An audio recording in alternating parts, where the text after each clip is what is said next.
Another thing I kind of wanted to make a comment about was I've been seeing a lot of comments about, why don't I just kind of, leave my son here, go back to the States. Um, I just really want people to think about it from my son's perspective and my daughter's perspective too. Oh, sorry. Okay, sorry. She's went to the doctor today and she's had kind of a fever and a cough as well.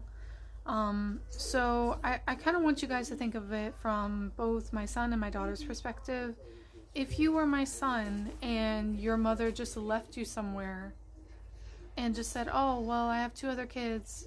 I'm sorry, I can't do anything for you," and didn't even try to fight for you, could you really say that's love? Could you really think that your mother loved you, or would you think that she favored her other children over you? On top of that, as the other siblings in the situation, you would hold some kind of guilt the older you got that your mother wasn't even able to fight for their sibling because of them. They would hold that against themselves. Um, they might even wonder, what if it would have been reversed? What if it was me that was myself that was lost, meaning one of my daughters? Does that mean my mother wouldn't have fought for me? And then they might have to grow up not only missing one of their siblings, but they might have to grow up, having a mother who is constantly yearning and missing their son, to hold their son in their arms while parenting them, which will, of course, affect the parenting bond with those two children as well. So I get where everyone's coming from it. I do really care about the safety of my daughters. They're also one of my first priorities as well. All three of my children are. But right now we are safe. Everything is okay. I'm just trying to figure out, how the court date's going to go and, what's our plan from there and, how I'm going to be able to take care of all three kids and, really provide for them well and give them a safe environment to, not only heal from everything they've kind of gone through, but also not feel like their life is constantly changing as much as it has the last couple. Another thing is I have seen some comments about people kind of being like, oh, if you have children, you should never get into relationships, while your children are young. To some extent, I do agree with that. That was originally my mindset before I dated my husband. I actually never brought anybody that I even went on a date with or talked to at all around my children after, living by myself and living with my children by myself. So I thoroughly agree with that, but at the same time, rather than, using these type of things that you're mentioning to kind of place blame on the people that this abuse is happening to, I know that you guys are all trying to prevent the abuse from happening and you guys are trying to warn other people, but the way in which you're saying it actually comes off as, oh, well, maybe if you didn't do this, this wouldn't have happened. Saying that there is any reason, because you can never prepare yourself enough in life. Saying there's any reason that someone would potentially, it would be their fault that they were abused or their child was taken is not okay. What if that would have been my first marriage, my first child, and I did everything right, everything by the book, and my son was still taken? I often see that these same types of people are the people who, would still put down someone for, there's all this not only purity culture, the same kind of people who would put down someone for not staying with their first boyfriend, not just getting married and staying with the same person their whole life, is usually the type of people who put down people who are like, oh, this relationship's not working out for me, and then they move on every red flag. So a lot of the times for women, you can never do it right. And I know for men, they get this judgment as well, but it often feels like if you are, staying in one relationship for a long time, people are still judging you, but at the same time, if you, cut the relationships off right away when you see a red flag, people will be like, oh, well, why have you gone on so many dates? Why are you not finding the right? Then if you are being by yourself and trying to find yourself, people might be like, oh, well, why are you by yourself? Don't you want to have kids one day? You should be using your 20s to meet the right person before you're too old to get married.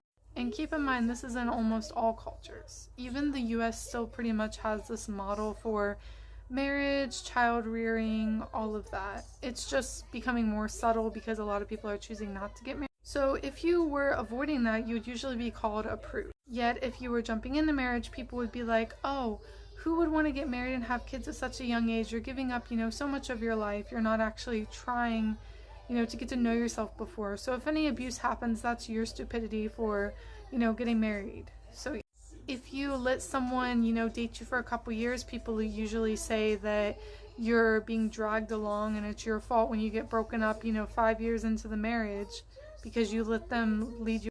But yet if you see people who get married, 6 months into 1 year of knowing each other, 1.5 years into knowing each other, people will still be like, oh, well, that was kind of rushed. It's really just up to the eyes of the beholder. With the children thing, I completely agree, that I think if you have small children, you really should try to be on your own. But I'm just saying, I'm seeing, a lot of victim blaming that is unnecessary. Because we have to remember, by blaming the victim for the abuse that happened to them, saying that you should have your radar up with every single thing and you should be able to know everything that's going to be coming at you, that's not always the case. Some people can be married to their spouse, a couple years into the marriage and suddenly they become abusive or financially irresponsible, going out and buying sports cars and, leaving them with nothing, getting a mistress, things like that. So really for someone to say you have to know someone for a couple years, you really can never truly know someone. I've seen people, even after their spouses have died years and years, 20 years into the marriage, be completely different people in a room full of other people.